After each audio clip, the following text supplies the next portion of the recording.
Times Network ద్వారా గుర్తించబడ్డ India's number 1 varicose veins hospital Avis ని సంప్రదించండి. కోల్కతా ఇన్సిడెంట్కి సంబంధించి రెగ్యులర్గా మేము ఇచ్చేటువంటి అప్డేట్స్ని చూస్తూనే ఉన్నారు. అయితే ఇద్దరు అడ్వకేట్స్ ఉన్నారు. హైకోర్టు అడ్వకేట్ రవీంద్రనాథ్ గారు అండ్ నా శశికాంత్ గారు ఉన్నారు.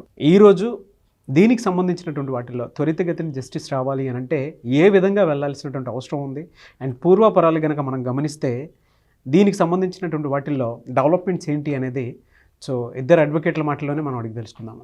నమస్కారం రవీంద్రనాథ్ గారు. నమస్కారం శశికాంత్ గారు. సార్, పూర్వాపరాలు కనుక మనం అబ్జర్వ్ చేస్తే అంటే మనం రెగ్యులర్గా వీడియోస్ చేస్తూనే ఉన్నాం. దీనికి సంబంధించింది శశికాంత్ గారితో కూడా నేను కొన్ని వీడియోస్ చేశాను దీనికి సంబంధించింది. అయితే పూర్తిగా మనం ప్రజల కోరిక మేరకు దీన్ని పూర్తిగా ఒక్కసారి ఏం జరిగింది అనేటువంటి విషయాన్ని వాళ్ళకి తెలియజేద్దాము. ఈ ఇన్సిడెంట్కి సంబంధించి కోర్టు వరకు వచ్చేంత వరకు అసలు ఏం జరిగింది అంటే కోర్టులో లైవ్ కూడా ఇవ్వటం జరిగింది. అవునండి నాగరాజు గారు, August 9th హర్రర్ అని మనం ఏదైతే చెప్పుకుంటున్నాం, ప్రతిరోజు న్యూస్లో అదే విషయం రిపీట్ అవుతుంది. అయితే ఒక సంఘటన జరిగిన తర్వాత కోర్టు దీన్ని ఎలా యాక్సెప్ట్ చేస్తుంది, కోర్టులోకి ఎంటర్ అయిన తర్వాత కోర్టులో ఏ స్టెప్స్ ఉంటాయి, ఒక క్రైమ్ జరిగింది సో ఆ క్రైమ్ మీద ఎలా ప్రొసీడింగ్స్ ఉంటాయి, అసలు కోర్టు దీన్ని అల్టిమేట్గా జడ్జిమెంట్ ఇచ్చేటప్పుడు ఎటువంటి ప్రికాషన్స్ తీసుకుంటారు, ఏ రకంగా దీన్ని జడ్జిమెంట్ ఇచ్చే అవకాశం ఉంటుంది అనే విషయం నాకు తెలిసిన మేరకు నేను యాజ్ అడ్వకేట్గా కొంత షేర్ చేసుకునే ప్రయత్నం చేస్తాను. మొత్తం చేయలేకపోయినా అవుట్లైన్స్ చెప్తాను నాగరాజు గారు, ఎందుకంటే కొన్ని మాకు లిమిటేషన్స్ ఉంటాయి కాబట్టి మీకు చెప్పే ప్రయత్నం చేస్తాను దీనికి సంబంధించి. అయితే ఈ August 9th హర్రర్ కేసు ఏదైతే జరిగిందో అంటే అరౌండ్ ఆ రోజు సంఘటనలో అందులో మెయిన్ సస్పెక్ట్స్ ఏదో చేసుకున్నాం. ఆ కాలేజీ ప్రిన్సిపల్ అయినటువంటి సందీప్ ఘోష్ మీద, ఇమ్మీడియట్ ఆ క్యాండిడేట్లో ఉన్నటువంటి ఎవరైతే విక్టిమ్ బాధితురాల మీద అటాక్ చేసినటువంటి వ్యక్తి సంజయ్ రాయ్, ఇద్దరి మీద ముందు ఇమీడియట్గా సస్పెక్ట్ చేశారు. సో ఒక సంఘటన జరిగిన తర్వాత ఆ సంఘటన ఇమీడియట్గా ఫస్ట్ వెళ్ళినటువంటి ఆ కాల్ ఇంపార్టెంట్ సార్. అంటే అక్కడ సంఘటన జరిగింది, ఆ సంఘటన ఎలా ఇన్ఫర్మేషన్ వచ్చింది బయటికి, ఆ ఇన్ఫర్మేషన్ తెలియగానే మనం యాజ్ ఎ సిటిజన్గా ఏం చేస్తారు. సో ఇది ఎక్కడ జరిగింది, ఆర్జికర్ మెడికల్ కాలేజీలో ఈ సంఘటన జరిగింది. August 8th అర్ధరాత్రి ఈ సంఘటన జరిగింది. జరిగిన తర్వాత అది కూడా ఎర్లీ అవర్స్ 3:30 to మార్నింగ్ 6 మధ్యలో. సో ఫస్ట్ ఈ న్యూస్ని చూసిన వ్యక్తి ఎవరు అంటే ఈ సంఘటన చూసిన వ్యక్తి ఎవరు ఆ విక్టిమ్ని ఆ ప్లేస్లో చూశారు, అది ఫస్ట్ మనం తెలియాల్సిన అవసరం ఉంది. అక్కడి నుంచి స్టార్ట్ చేస్తారండి. ఓకే, ఫస్ట్ ఎవరు చూశారు అది ఇప్పటికీ రివీల్ కాలేదు సార్. సో ఆ చూసిన వ్యక్తి ఎవరు, ఆ చూసిన వ్యక్తి ఎవరికి ఇన్ఫార్మ్ చేశారు, అతను డైరెక్ట్గా ప్రిన్సిపల్కి ఇన్ఫార్మ్ చేశారా లేకపోతే డ్యూటీలో ఉన్నటువంటి ఆఫీసర్కి ఇన్ఫార్మ్ చేశారా అన్నది ఇంపార్టెంట్. సో ఈ సంఘటన తెలియగానే పోలీస్ స్టేషన్కి ఎవరు ఇన్ఫార్మ్ చేశారు, immediate next third point, police station రాగానే ఫస్ట్ చేయాల్సింది ఏంది, ఇమీడియట్గా సంఘటన స్థలాన్ని దర్శించాలి. అక్కడ నుండి ఆ సంఘటన స్థలాన్ని ఇమీడియట్గా తన కస్టడీలో తీసుకుంటారు పోలీసులు. ఆ ప్లేస్లోకి ఎవరు వెళ్ళకుండా ఇమీడియట్గా ఆధారాన్ని సేకరించడం మొదలుపెడతారు. ఇన్వెస్టిగేషన్లో భాగంగా వాళ్ళు ఏం చేస్తారంటే ఆ ఏదైతే క్రైమ్ సీన్ జరిగే ప్లేస్ ఉంటుందో దాన్ని వెళ్ళి కంట్రోల్ తీసుకుంటారు. ఇక్కడ ఈ విషయానికి సంబంధించి మనం మాట్లాడుకుంటే ఏది మన ఈ హర్రర్ August 9th హర్రర్ అభయ కేసు సంబంధించి మాట్లాడుకుంటే ఫస్ట్ నేను ఏది చెప్పాను ఈ పాయింట్స్ మీద ఇప్పటికీ ఇన్ఫర్మేషన్ లేదు. అయితే పోలీసులకు ఇన్ఫర్మేషన్ లోకల్ పోలీసులకు ఇన్ఫర్మేషన్ అది తలా అనే పోలీస్ స్టేషన్ జరిగిందని చెప్పుకున్నాం. వచ్చారు, పోలీసులు చూశారు, ఆ సీన్ని మొత్తం కంట్రోల్ చేసుకున్నారు. ఇమీడియట్గా వాళ్ళు ఏం చేశారు, పేరెంట్స్కి ఇన్ఫార్మ్ చేశారు, ప్రిన్సిపాల్ వచ్చారు. ఈ ప్రొసీడింగ్స్ జరుగుతున్నాయి కానీ FIR నమోదు కాలేదు. ఇది నిన్న జరిగిన సుప్రీంకోర్టు ట్రయల్స్లో ఫస్ట్ హైలైట్ చేసిన పాయింట్ ఏంటంటే మీరు FIR ఎప్పుడు నమోదు చేశారు, దీని మీద అర్ధగంట సేపు రిపీట్ చేశారు సుప్రీంకోర్టు CJI అయినటువంటి చంద్రచూడ్ గారు. FIR ఎప్పుడు నమోదు చేశారు. అన్ఫార్చునేట్ నాగరాజ్ గారు, ఎంత దారుణం అంటే సంఘటన జరిగిపోయింది, విక్టిమ్ బాడీని పోస్ట్ మార్టం చేసేశారు. ఇది బహుశా చరిత్రలో పోస్ట్ మార్టం అయిపోయిన తర్వాత August 9th రాత్రి 11:45కి FIR నమోదు చేశారు. సో ఇక్కడ సుప్రీంకోర్టు సీరియస్ అయిందనమాట ఈ విషయం సంబంధించి. ఈ సిచ్యువేషన్ జరుగుతుందని తెలిసి ఇమీడియట్గా హైకోర్టుకి పేరెంట్స్ అప్పీల్ చేసుకున్నారు. ఎప్పుడైతే పేరెంట్స్కి మధ్యాహ్నం 1 గంట తెలిసింది, August 9th మధ్యాహ్నం 1 గంటకి ఈ విక్టిమ్ బాడీని చూపించారు. చూపించిన తర్వాత విక్టిమ్స్ ఏం చేశారంటే ఆ లోకల్ మ్యాజిస్ట్రేట్ని మాకు మీ పోలీసుల మీద నమ్మకం లేదు కాబట్టి మన కలకత్తా డిస్ట్రిక్ట్ మ్యాజిస్ట్రేట్ రావాలని చెప్పారు. మ్యాజిస్ట్రేట్ గారు ఒక 1 hour దాన్ని చేసిన తర్వాత విక్టిమ్స్ వాళ్ళు రిటర్న్ స్టేట్మెంట్ ఇచ్చారు. మాకు లోకల్ పోలీసుల మీద నమ్మకం లేదు, మాకు దీని మీద మాకు హైకోర్టుకి అప్పీల్ చేస్తామని చెప్పారు. ఇమ్మీడియట్గా హైకోర్టు ఆ అప్పీల్ని తీసుకొని అక్కడ ఎంక్వైరీ కోసం స్టార్ట్ చేశారు. ఇది యాక్చువల్గా ఫస్ట్ స్టెప్ జరిగింది. ఇది వెరీ కీ పాయింట్ అండి. తర్వాత జరిగే స్టెప్స్, తర్వాత enquiries, investigations, interrogation that is secondary. But ఆ ఇమ్మీడియట్ ఆ స్పాట్లో ఏం జరిగింది అన్న విషయం మీద. సో హైకోర్టు ఈ విషయంలో ఎప్పుడైతే ఇన్వాల్వ్మెంట్ జరిగింది ఇమీడియట్గా CBIకి, ఇది లోకల్ PSల మీద లేదు, ఇమీడియట్గా CBIని ఇన్వాల్వ్ చేయాలి, CBIకి పొజిషన్ ఇవ్వడం జరిగింది. ఎందుకంటే వితౌట్ హైకోర్టు ఆర్డర్స్ CBI డైరెక్ట్గా ఇన్వాల్వ్మెంట్ అయ్యే అవకాశం లేదు. CBI రావాలంటే హైకోర్టు ఆర్డర్స్ ఉండాలి. సో ఇమీడియట్గా CBIకి ఎంక్వైరీకి అని చెప్పి హైకోర్టు వేస్తారు. CBI ఇంట్రాగేషన్లోకి దిగారు ప్రొసీడర్స్. సో ఇక్కడ ఏం జరిగింది, ఫస్ట్ మన సందీప్ రాయ్ని లోకల్ పోలీసులు ఏం చేశారంటే అక్కడ ఉన్న CC ఫుటేజ్ చూడంగానే అక్కడ ఆయన కనిపించాడు, ఆయన అరెస్ట్ చేశారు, కస్టడీలో తీసుకున్నారు. సందీప్ ఘోష్ని ఏం చేశారు ప్రిన్సిపాల్ని, ఆయనకి ఇంట్రాగేషన్కి పిలిచారు. ఇక్కడే మనం సస్పెక్ట్ చేసిన విషయం ఏంటంటే సంజయ్ రాయనేమో కస్టడీలు తీసుకున్నారు, సందీప్ ఘోష్ని మాత్రం కస్టడీలకు తీసుకోలేదు. ఇది రెండు ఒక డిఫరెంట్ యాక్సెప్ట్స్ అనమాట. ఇంకొక కీలక అంశం ఏంటంటే ఇక్కడ ఎక్స్ ప్రిన్సిపాల్ అంటే సందీప్ ఘోష్ని కస్టడీలోకి ఎప్పటికి కూడా తీసుకోలేదు. ఓన్లీ ఇంట్రాగేషన్స్ విషయం మీద 7th టైం ఇంట్రాగేషన్ చేస్తున్నారు. అవును సార్, ఎందుకు తీసుకోలేదంటారు అసలు? అదే అర్థం కావట్లేదండి. ఎందుకు తీసుకోవట్లేని విషయం ఇప్పుడు కూడా మేము అదే మాకు డౌట్ వస్తుంది, క్వశ్చన్ చేస్తున్నాం ఎందుకు కూడా కట్ చేస్తే. ఇక సంజయ్ రే విషయానికి వద్దాం. సంజయ్ రే పాత్ర అనుమానాస్పదంగా ఉంది ఫ్రమ్ ద బిగినింగ్ నుంచి కూడా. ఆయన యొక్క సంజయ్ రాయ్ యొక్క విషయానికి ఇక్కడ సంజయ్ రాయ్ మీదే మొత్తం ఎంటైర్ ఫోకస్ చేశారు. ఆయన తాలూకు క్యారెక్టర్ కానీ అక్కడ సంఘటనలో ఈయన బిహేవియర్ కానీ ఎలా చేశాడని. సో దీనికి మించి మరొక కారణాలు నేను యాజ్ ఏ బీయింగ్ అన్ అడ్వకేట్గా ఇదే కేసు నేను డీల్ చేసి ఎట్లా మాట్లాడుతాను మీకు చెప్తాను. యాక్చువల్గా ఒక మెడికల్ కాలేజ్లో అవుట్ పోస్ట్ ఉండే పోలీస్ డిపార్ట్మెంట్లో ఎవరెవరు డ్యూటీలు ఎప్పుడు వస్తున్నారో ఎప్పుడు వెళ్తున్నారు మామూలుగా మినిట్స్ బుక్ అంటారు. సో గైడ్స్ బుక్ అని ఉంటుంది పోలీస్ డిపార్ట్మెంట్. మీరు చూడండి, పెట్రోలింగ్కి వెళ్తారు పోలీసులు, వెళ్ళేటప్పుడు వాళ్ళకు సెర్చింగ్ పాయింట్స్ ఉంటాయి. ఉదాహరణకి మాదాపూర్లో పోలీస్ స్టేషన్ ఉన్నారనుకోండి, పోలీస్ పెట్రోలింగ్ వేను, వాళ్ళు ఎంటైర్ వాళ్ళ సర్కిల్లో ఒక 7-8 పాయింట్స్ ఉంటాయి. వాళ్ళు నైట్ టైం డ్యూటీస్ చేసేటప్పుడు ప్రతి పాయింట్లో ఆగుతారు, అక్కడ రికార్డులో సైన్ చేస్తారు, మళ్ళీ పాయింట్కి వెళ్తారు, అక్కడ రికార్డులో సైన్ చేసి డ్యూటీ చేస్తున్నట్టుగా. అంటే యాక్చువల్గా మనకు సిస్టమ్ ఉందండి. సో ఈ కాలేజీలో కూడా ఈ అవుట్ పోస్ట్లో ఉన్నటువంటి డిపార్ట్మెంట్స్ ఎవరైతే ఉంటారో వాళ్ళకు కూడా ఒక గైడెన్స్ ఉంటుంది. అక్కడ ఏ టైంకి డ్యూటీ వస్తున్నారు, ఏ టైంకి డ్యూటీకి వెళ్తున్నారు అని రికార్డ్స్ బుక్ ఉండాలి. ఆ రికార్డ్స్ బుక్ని ఇప్పటిదాకా ఈ రోజు క్షణం దాకా హ్యాండ్ ఓవర్ చేసుకోలేదు. That is very key point sir. As a being an అడ్వకేట్గా మనం క్వశ్చన్ చేయాల్సింది. మరొకటి, సంజయ్ రాయ్ అనే వ్యక్తి హీజ్ ఎన్ యాక్చువల్గా పోలీస్ డిపార్ట్మెంట్కి హెల్ప్ చేయాల్సిన వ్యక్తి. ఈయన యాక్చువల్గా ఏంటి, సివిక్ వర్కర్, సివిక్ వాలంటీర్. ఎవరికి సివిక్ వాలంటీర్? పోలీస్ డిపార్ట్మెంట్కి వాలంటీర్. అంటే ఈయన ఎక్కడ ఉండాలి? పోలీస్ అవుట్ పోస్ట్ దగ్గర ఉండాలి. అవుట్ పోస్ట్ ఉన్న పోలీస్ డిపార్ట్మెంట్ అక్కడ ఉంటే సర్కిల్ ఇన్స్పెక్టర్ కానీ సబ్ ఇన్స్పెక్టర్ కానీ ఆ ర్యాంక్ వాళ్ళు హెల్ప్ చేయాలి. అంతేగాని ఈయనకి హాస్పిటల్ ఈయనకి ఏం అవసరం ఉంటుంది? అవును, ఈయనకి హాస్పిటల్ ఇన్సైడ్ తిరగాల్సిన అవసరమే ఉంది. అది ముందు ఆపాలి కదా సందీప్ ఘోష్. అంటే ఆయన ఇప్పుడు మనకి రికార్డులో ఏం కనిపిస్తున్నాడు, అర్ధరాత్రి 11 o'clockకి చెస్ డిపార్ట్మెంట్ ఆ సెక్షన్ డిపార్ట్మెంట్లో అక్కడ ఆయన తిరుగుతూ కనిపించాడు. అంటే ఇది ఫస్ట్ టైం కాదు, నాకు అలవాటేది. అంటే ఇది ఎందుకు దీన్ని కంట్రోల్ చేయలేకపోతున్నారు సందీప్ ఘోష్ అనే వ్యక్తి మీద? దీని మీద ఈరోజు మన డిపార్ట్మెంట్ వాళ్ళు కూడా సిబిఐ వాళ్ళు కూడా ఇంట్రాగేషన్లు క్వశ్చన్ చేశారు.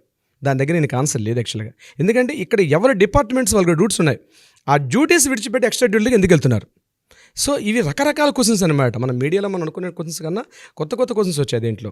సంజయ్ రాయ్ మీద అదొకటే కాకుండా మెయిన్ ఇంపార్టెంట్ ఏంటంటే డ్యూటీకి ఈయన ఎప్పుడు వెళ్ళాడు, ఎప్పుడు వస్తున్నాడు. ఇందాక మనం అనుకున్నట్టుగా గైడ్లైన్స్ ఇవ్వాల్సింది. మరొకటి, ఆయన డ్రింక్లో ఉన్నాడు. ఆయన మళ్ళీ సెకండ్ టైం డ్యూటీకి వచ్చేటప్పుడు ఇమీడియట్ అక్కడ సర్కిల్ ఇన్స్పెక్టర్ ఎవరైతే డ్యూటీలో ఉన్నారో వాళ్ళు సస్పెండ్ చేశారు. ఇద్దరు ఏఎస్పీ క్యాడర్స్ని, ఒక సబ్ ఇన్స్పెక్టర్ని కూడా సస్పెండ్ చేశారు.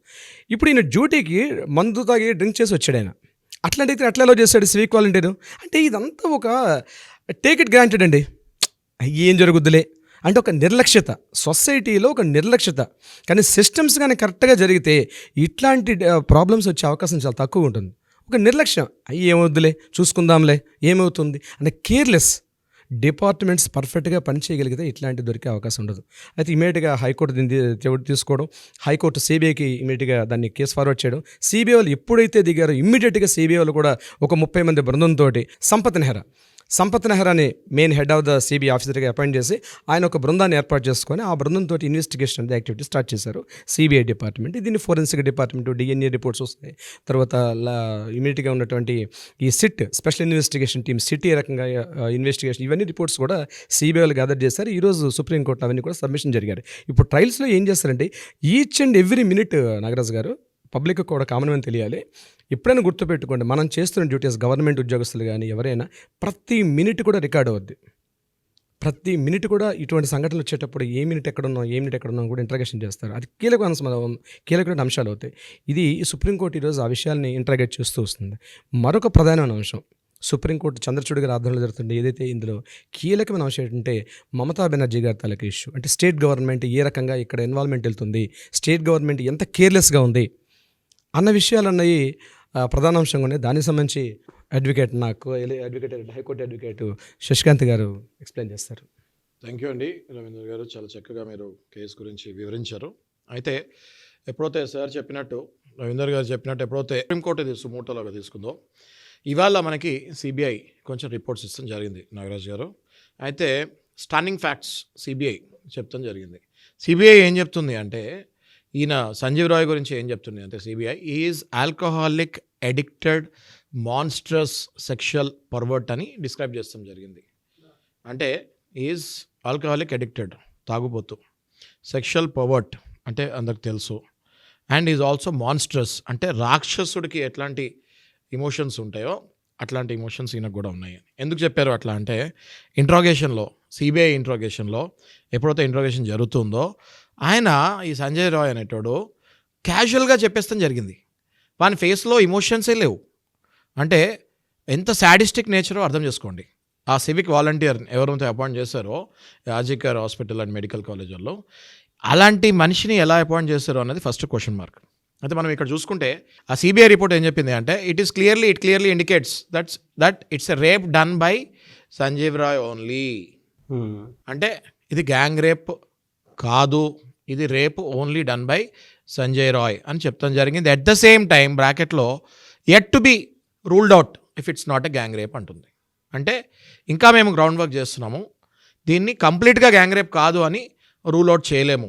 సో రేపటికి ఇంకా ఫారెన్సిక్ ఎఫ్ఎస్ఎల్ నుంచి ఇంకా రిపోర్ట్స్ వచ్చినాయి, ఫారెన్సిక్ ల్యాబ్ నుంచి వచ్చిన తర్వాత ఇది గ్యాంగ్ రేప్ కాదు, కంప్లీట్గా సంజయ్ రాయ్ అని చెప్తానికి ఇంకొక 1 day టైం అడిగారు. At the same time CBI interrogation చేస్తున్న ఈ వ్యక్తి సందీప్ ఘోష్ ఎవరైతే ex principal of RG Kar college ఉన్నారో ఆయన కూడా కొన్ని సంచలనాలు చెప్తాం జరిగింది.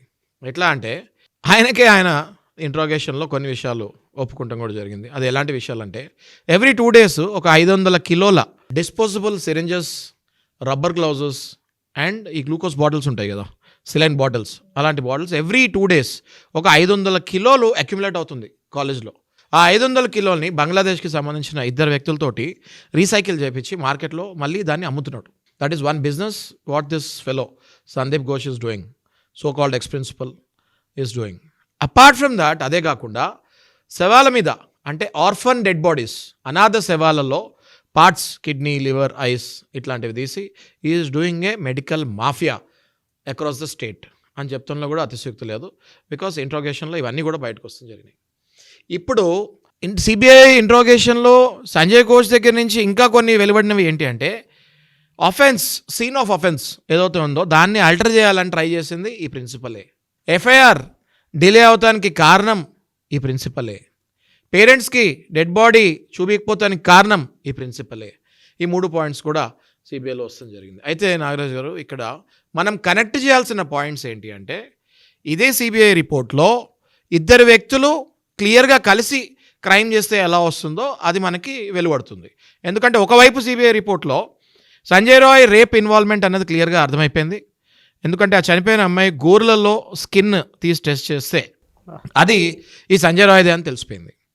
At the same time CBI వెలువడిలోనే వచ్చింది ఏంటి అంటే బయటకు వెలుగులోకి ఈ సీన్ ఆఫ్ అఫెన్స్ని డిస్టర్బ్ చేస్తానికి ట్రై చేసింది ఈ ప్రిన్సిపలే. ఎఫ్ఐఆర్ డిలే అవుతానికి కారణం ఈ ప్రిన్సిపలే. సో ఒక పక్కన గోర్లలో స్కిన్ ఈయనది మ్యాచ్ అవుతుంది, డిఎన్ఏలో కన్ఫర్మ్ సంజయ్ రాయ్దే అని తెలిసిపోయింది. ఇంకొక పక్కన ఈ సీన్ ఆఫ్ అఫెన్స్ని డిస్టర్బ్ చేయాల్సిందే అన్నది సందీప్ ఘోష్ అని అర్థమైపోయింది. ఎఫ్ఐఆర్ డిలే అవుతానికి కారణం సందీప్ ఘోష్ అని అర్థమైపోయింది. ఈ 2 పాయింట్స్ని వీటిని కలబరిస్తే ఇది క్లియర్గా సందీప్ ఘోష్ అండ్ సంజయ్ రాయ్ కలిసి చేసిన మర్డర్ అండ్ రేప్ అనేది వెలువడుతుంది. అయితే they are not ruling it out as a gang rape. ఇంకొక రోజులో ఎఫ్ఎస్ఎల్ నుంచి, ఫారెన్సిక్ ల్యాబ్ నుంచి ఇంకా రిపోర్ట్స్ వచ్చాయి.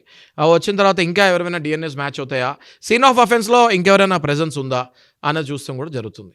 దాని తర్వాత క్లియర్గా మళ్ళీ మనం డిస్కస్ చేసుకోవచ్చు నాగరాజు గారు. అయితే అదే కేసులో ఈ సంజయ్ రాయ్ అనేటోడు ఎవరైతే ఉన్నాడో August 8th morning 11:30 afternoon 11:30 to 12 మధ్యలో వీళ్ళకి రేకి వేసిన సందర్భం కూడా సీసీటీవీలో క్లియర్గా కనిపించింది. మార్నింగ్ 11:30 to 12 మధ్యలో ఎక్కడైతే ఈ అమ్మాయి తిరుగుతుందో అక్కడక్కడ వీడు వెనకాల తిరుగుతూ ఆ అమ్మాయిని అబ్జర్వ్ చేస్తూ ఉన్నాడు అనేది సీసీటీవీలో క్యాప్చర్ అయింది అనేది మనకి నేషనల్ మీడియాలో ఆ సోర్సెస్ మనకు తెలిసింది. So it is a clear cut cool blooded plan murder అని చెప్తాను 1% కూడా డౌట్ లేదు.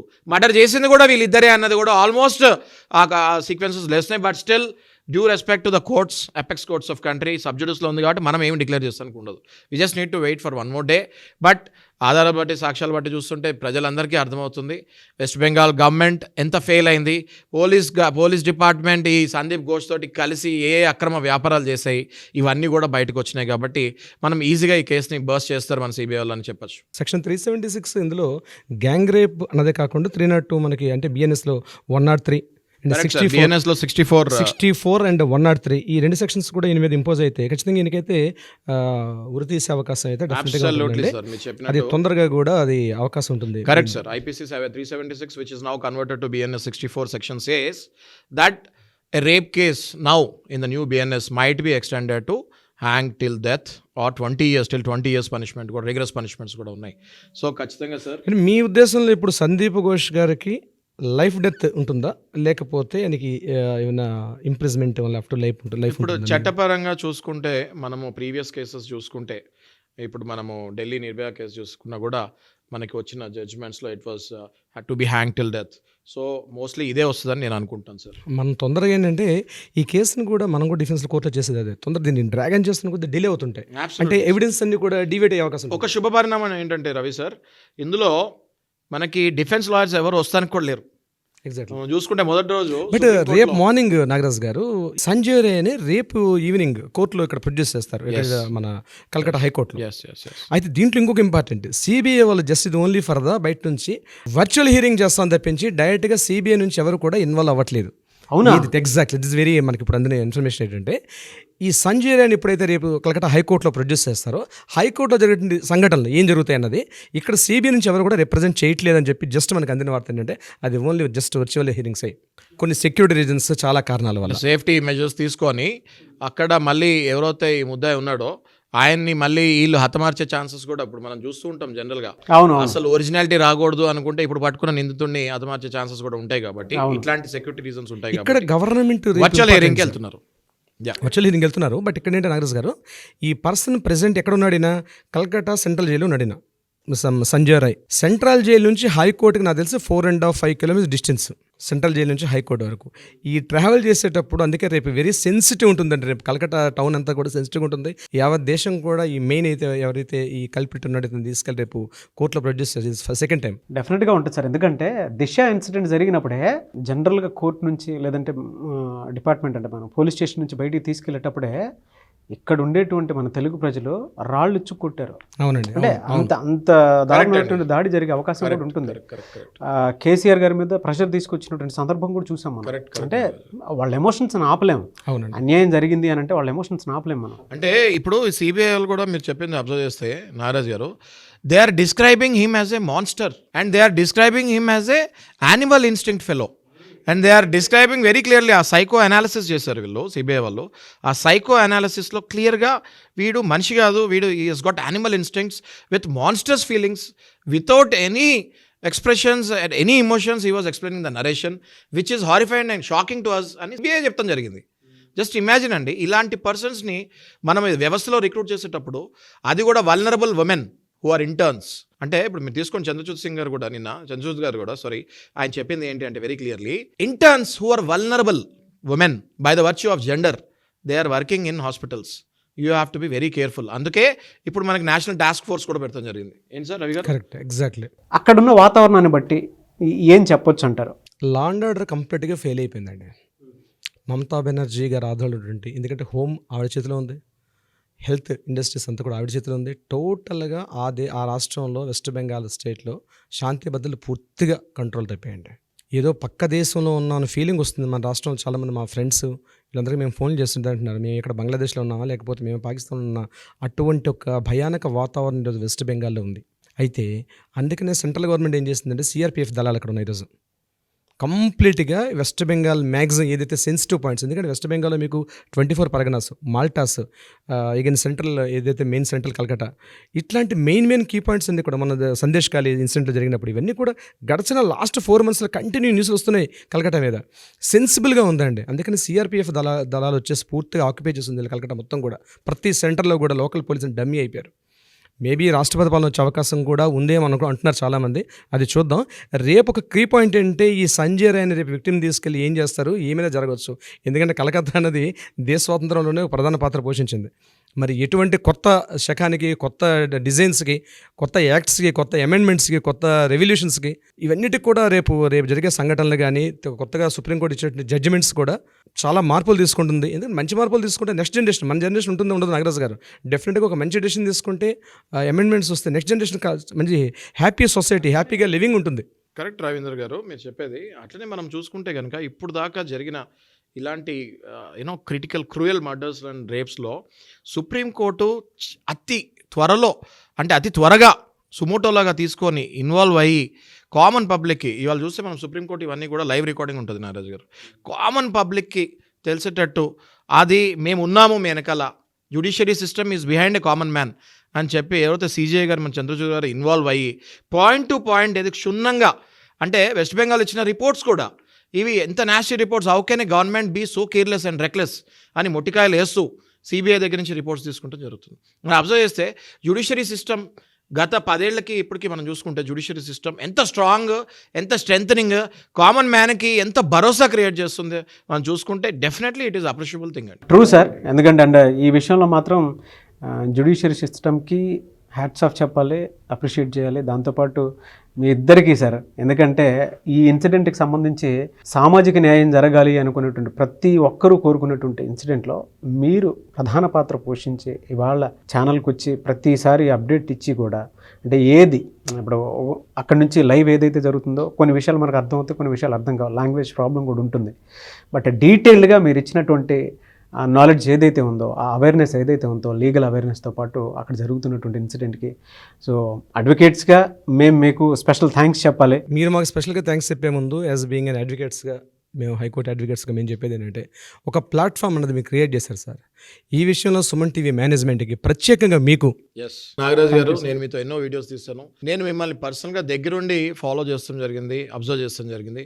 మీకు సమాజం పట్ల ఉన్న responsibility is really hats off అండి. ఏ చిన్న ఇన్సిడెంట్ జరిగినా మీరు దాన్ని క్షుణ్ణంగా పరిశోధించి అడ్వకేట్స్నే పిలిపించి వాళ్ళతోటే లీగల్ పాయింట్స్ సెక్షన్స్తో పాటు చెప్పించి, ఏదైతే కామన్ మ్యాన్కి అసలు ఎప్పుడు దాకా అసలు ఇలాంటి చట్టాలు ఉంటాయా అని తెలియంది మీరు కామన్ మ్యాన్కి వ్యక్తపరిచి స్క్రీన్ పైన ఉన్న నెంబర్కి మీరు కాల్ చేయండి, మేము మీ వెనకాల ఉన్నాము అని భరోసా మీరు ఏదైతే ఇస్తున్నారో really hats off to you Nagaraj గారు. కంగ్రాచులేషన్స్ నేను చెప్పగలుగుతాను దీని మీద మీకు. డెఫినెట్లీ ఇలాగే మీరు ఏ ఇన్సిడెంట్ సమాజంలో జరిగినా కూడా దీన్ని పబ్లిక్కి తెలిసేటట్టు, దానికి సెక్షన్స్ ఏవి అప్లికబుల్లో తెలిసేటట్టు, సెక్షన్ నెంబర్స్ వాళ్ళు గుర్తుపెట్టుకోకపోయినా పర్వాలేదు, కానీ మీకు ఈ సెక్షన్ వెనకాల ఉంది, మీరు భయపడకండి అని మా అడ్వకేట్స్ నోట్తోనే మీరు చెప్పించేటట్టు చేస్తున్నారు కదా. రియల్లీ వెరీ గుడ్ జాబ్ అండి, you're doing, keep going, all the best. Thank you so much. Thank you so much Nagaraj గారు.